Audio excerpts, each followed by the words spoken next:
Open book संदेश, अपने अगुवों का आदर करो और झूठे भविष्यद्वक्ताओं से सावधान रहो। प्रस्तावना। आज कलीसियाओं में कई लोग स्वप्न, दर्शन और चमत्कारों के पीछे दौड़ते हैं। यूट्यूब चैनल और इधर उधर की आवाजों को मान लेते हैं, लेकिन उस दास को भूल जाते हैं जिसे परमेश्वर ने उनके जीवन के लिए नियुक्त किया है। बाइबल बार बार हमें चेतावनी देती है कि अपने अगुवों का आदर करो, उनकी देखरेख को मानो और झूठी आत्माओं से सावधान रहो। 1. यरूशलेम से बाहर मत जाओ, आज्ञा का पालन करो।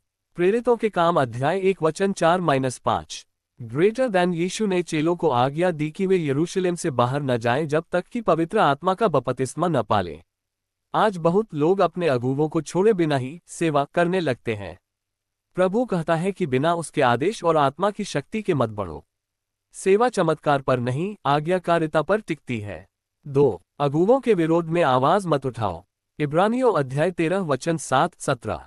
जो तुम्हारे अगुवे हैं उनकी आज्ञा मानो और उनके अधीन रहो, क्योंकि वे तुम्हारे प्राणों के लिए ऐसे चौकसी करते हैं जैसे कि उन्हें हिसाब देना पड़ेगा। परमेश्वर अगुवों को कलीसिया की रखवाली के लिए नियुक्त करता है। जब हम अगुवों का विरोध करते हैं तो हम उस परमेश्वर का विरोध करते हैं जिसने उन्हें खड़ा किया है। मूसा के विरुद्ध मरियम और हारून ने बोला तो परमेश्वर का क्रोध उन पर भड़क उठा। गिनती अध्याय 12। 3. झूठे भविष्यद्वक्ता उठेंगे। मत्ती अध्याय 24 वचन 11। और बहुत से झूठे भविष्यद्वक्ता उठ खड़े होंगे और बहुतों को भ्रम में डालेंगे। आज लोग मैं आत्मा में देख रहा हूं कहकर चमत्कारों का दिखावा करते हैं। कोई आधार कार्ड नंबर बताता है तो कोई पॉकेट से नोटों का नंबर दिखाता है। ये बातें लोगों को आकर्षित करती हैं पर आत्मा का फल नहीं लाती। असली सेवा वही है जो आत्माओं को उद्धार तक ले जाए और विश्वासियों को मजबूत करे। 4. चमत्कार से नहीं, चरित्र से पहचानो। लूका अध्याय 10 वचन 19-20।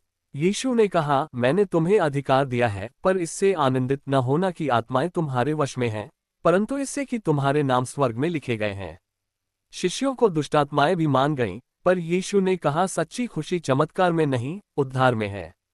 कई लोग चमत्कार देखकर प्रभावित होते हैं, लेकिन प्रभु कहता है उनके फल से पहचानोगे। मत्ती अध्याय 7:20। 5. चरवाहे का आदर करो। प्रेरितों के काम रात के 8:28। पवित्र आत्मा ने तुम्हें उस झुंड की देखभाल करने के लिए नियुक्त किया है जिसे मसीह ने अपने खून से मोल लिया। पास्टर अगुवा हमारे आत्मिक पिता हैं।